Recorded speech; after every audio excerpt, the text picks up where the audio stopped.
பாவம் கண்ணில் தனி மனிதனாயினும் நீர்த்துணை நிற்பதால் பெரும்பான்மை எனக்கு.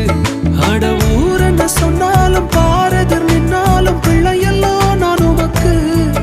அட ஊர் என்ன சொன்னாலும் பாரதர் நின்னாலும் பிள்ளையெல்லாம் நான் உமக்கு. நிகரில்லாத தகப்பனுக்கு உயர் மலையோ சமவெளியோ இரண்டிலும் நீரே என் தேவன். உயர் மலையோ சமவெளியோ இரண்டிலும்